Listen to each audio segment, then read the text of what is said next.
In communication, if we are just using words only, we're always facing the problem that words are triggering different pictures in all of us. But we can overcome this problem easily by using icons, little simple icons and visuals in our communication. We are using a universal language that everyone is able to understand on this planet. A second advantage of using symbols and visuals in communication is that our brain, when we are using words only, is having a very small capacity for words. And we only can store them for a very, very limited time. However, when we are using visuals in communication, our storage for visuals is unlimited. Visuals always trigger emotions. So we are connecting the visuals not just with facts, but also with emotions that allow us to remember more easily what was said. In visual communication, we distinguish between sketchnoting and graphic recording. So what's the difference? Sketchnoting is usually for private use. It is something that we use for our personal notes. And we combine words with visuals, with simple icons, to make it easier for us to memorize and remember what was said. So the principle, it is small. So in comparison to sketchnoting that is done on small formats, graphic recording is usually done on large formats. The reason is that is for private use, and that is for the use for a public audience. So it has to be visible for many, many, many people at a very large scale. So the same principles that we use for graphic recording, we also can use at work. So when we, for instance, want to communicate using a Flipchart or a whiteboard. In both cases, we are combining text and visuals. That's why it's called visual communication. This is a typical situation that we face every day at our workplace. If people communicate with text and words only, any targets, any communication becomes kind of unclear. We don't really understand what is going on, and we are very often frustrated by the unclear communication. But we can do a lot better. We can use visual communication.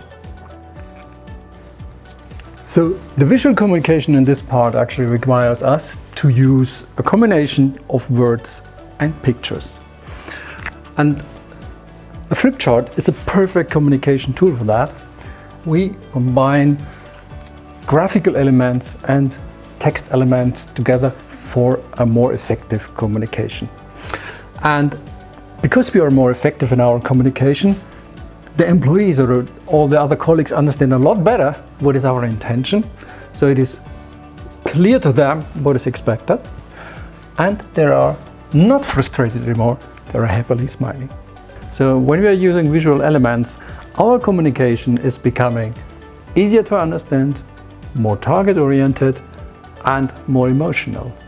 And overall it is becoming a lot more effective. So what's the material we're going to need for sketching or actually visual communication on a Flipchart, which is paper, the whiteboard, which is providing a glossy surface, or the sketchbook again, which is paper. For all of these different surfaces, there are different special pens. They are differing by color or by the tip. And there's the chisel tip, which is allowing us with one tip a thin or a thick line, or the bullet tip, which is allowing us to have one constant thickness. This is here a selection of colors that are usually provided in the STAEDTLER box, but there are additional colors as well for all of the different special surfaces. So these are my 7 Flipchart tips. Tip number 1, easy to read writing, because the people want to read what you have to say. Space.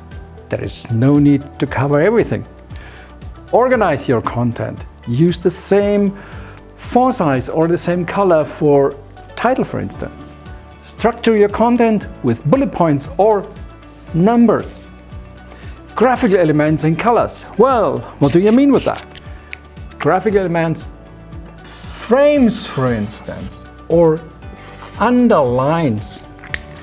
And you can combine with different colors. You can actually circle around an element, or you can use color for action points.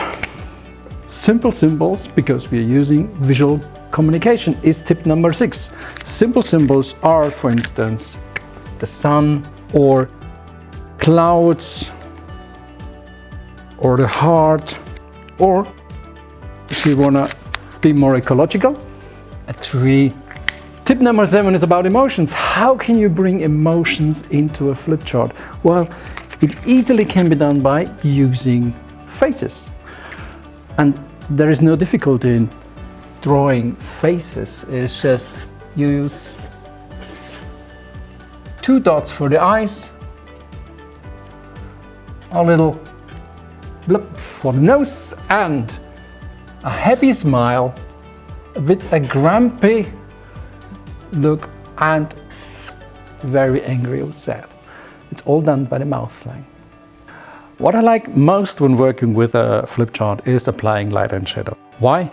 Because light and shadow make your drawings three-dimensional. They really add this special effect. How to apply light and shadow? Well, that's quite simple. There are 3 different options. Just look at these 3 circles. The most simple way is to use strokes and to define the right side as the shadow side. Why the right side? Because our brain always wants to shine the light from the top left, so the shade is on the bottom right. The second option is to use the black shadow itself on the bottom, and the third option, which is the quickest one and the easiest to apply, is using the gray flip chart marker from STAEDTLER. And there are 2 benefits. It is quick, and you do not have to be very precise, as for instance with the second option. You can also use these principles for any other element you use in visual communication, like these 3 people. Defining the shadow on the right side makes them standing out and become three-dimensional people. If you want to define the light reflection on three-dimensional objects, you can use the yellow flip chart marker from STAEDTLER, and that's more simple than applying the shades, because you only need 1 stroke to define the reflection, and this is opposite to the side of the shadow. So simple, and that's it.